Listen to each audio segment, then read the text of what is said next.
বিসমিল্লাহির রহমানির রহিম। বর্তমান সরকার ডক্টর ইউনূস স্যার, উনি তো সরকার হওয়ার জন্য বলেনি, উনি তো এমন কথা বলেনি যে আমাকে ওই আসনে বসাও। বাংলাদেশের ছাত্র আন্দোলন, জনগণ সবাই মিলে ওনাকে জোর করে বসাইছে এই সিটে, আপনি এই দায়িত্বটা পালন করেন, সুন্দর একটা দেশ আমাদের উপহার দেন। এটাই তো, উনি তো আর বলেনি যে আমাকে বসাও। তাহলে ওনাকে চাপ দিয়ে কোনো কিছু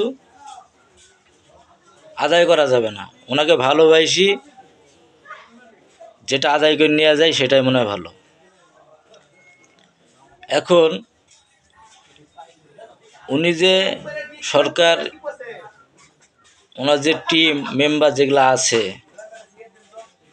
ওনার উদ্দেশ্যে যেটা বলার, যে ওনাদের উদ্দেশ্যে যেটি বলার হলো যে আমাদের চারপাশে যা কিছু আছে তাই নিয়ে আমাদের পরিবেশ।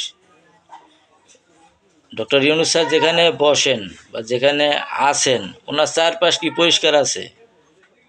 পরিষ্কার পরিচ্ছন্নতা তো ইমানের অঙ্গ। ওনার চারপাশ কি পরিষ্কার আছে? যে পরিষ্কার পরিচ্ছন্নতা আছে, উনি ক্ষমতা আসার আগে একটা কথা বলছিল, 3 সৈন্যের পৃথিবী গড়ব।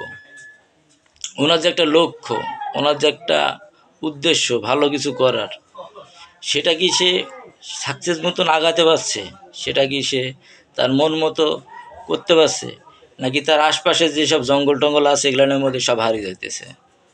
ওনাকে জানি সব কিছু করা হয়, উনি কি সব কিছু জানে না? ওনাকে ছাপিয়ে ওনার উপদেষ্টা মণ্ডলীর মধ্যে যেগুলো আছে সেগুলান লড়ভেড়ি। এগুলা যদি লড়ভেড়ি হয় তো দেশ তো লড়ভেড়ি হবে। এগুলা যদি মজবুত হয়, এগুলা যদি ভালোটা খুঁজে, তাহলে আমরা সেরাটা পাবো।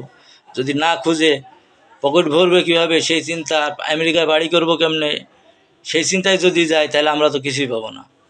দেশের মানুষ কিছুই পাবে না, দেশ কিছুই পাবে না।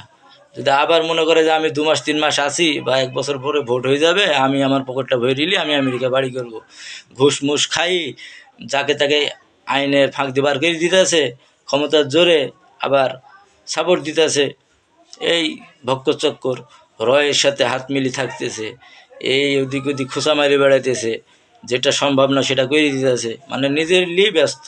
এরম করলে তো আর হলো না। যদি দেশের মানুষকে ভালোবাসে, দেশকে ভালোবাসে, তাহলে এইসব জ্ঞানকে ত্যাগ করি দেশের মানুষের জন্য কিছু করতে হবে। দেশের মানুষের জন্য না করলে তো দেশ কিছু পেল না। দেশ পাইলে দেশের মানুষ পাবে, সব আগে দেশ, দেশের পরে মানুষ ভাগ্যের পাবে। এখন যদি এখানে লড়ভড়ি থাকে, এগুলানের মধ্যে যদি দুর্নীতি লুকি থাকে, এগুলানকে দিয়ে কাজ হচ্ছে না, তাহলে তো ভেজাল। দেশ কোন লক্ষ্যে হাঁটছে, কোন পথে হাঁটছে দেশ? আমরা কি সত্যি একটা সুন্দর দেশ পাবো? সোনার বাংলাদেশ যাকে বলা হয়, সোনার বাংলাদেশ না, বাংলাদেশটা ছোট দেশ, সোনা দিয়ে মড়ায় নিয়ে যাবে সোনার বাংলাদেশ। সেই বাংলাদেশটা কি পাবো না আমরা এই দুর্নীতি ফ্যাসিদ, এই দুর্নীতির মধ্যে জড়িত থাকবে সারা জীবন? মানুষ স্বাধীনতা বলে যে স্বাধীন হয়েছে না, আসলে কি স্বাধীনতা পাইছে? মানুষ যারা দিনমজুর কাজ করে খায়, তারা কি আসলেই স্বাধীনতা ভোগ করতে পারছে? তাদের কি সেই শান্তিটা মনের মধ্যে আছে যে স্বাধীন দেশ পাইছে, স্বাধীন মানুষ মনে করেন স্বাধীন দেশের নাগরিক, স্বাধীনভাবে চলাফেরা করছে, খাচ্ছে, এরম কিছু? যদি স্বাধীন বাংলাদেশ আনতে হয়, তাহলে যে কাঠামো ক্যাসিট নষ্ট হয়ে গিয়েছিল, পুরা মনে করেন ডাক্তার স্যার ইউনূস স্যার বলেছিল যে পুরা কাঠামোটাই চেঞ্জ করতে হবে, পুরা জিনিসই নষ্ট হয়ে গেছে, বাজত্ব হয়ে গেছে। তো ওগুলো ফেলি দিয়ে নতুন করি, সুন্দর সুন্দর মানুষ যেগুলান ভয় পায়, এই পদে বসতে ভয় পায়, সেসব মানুষকে ধরে ধরে আইনে বসাতে হবে, তাহলে গান দেশের মানুষ কিছু পাবে। আর যে বসার জন্য লুফি আছে, তাকে যদি বসানি যায়, তে সে তো তার স্বার্থ হাসিল করে চলে যাবে, দেশের মানুষ কিছুই পাবে না।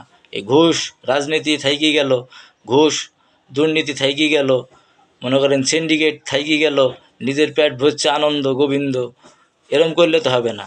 ইন্ডিয়ার সাথে ভালোবাসি সম্পর্ক রাখতে হলে দেশের স্বার্থে যতটুকু ভালো করা যাবে 1 ইঞ্চি মাটি ছাড়া যাবে না।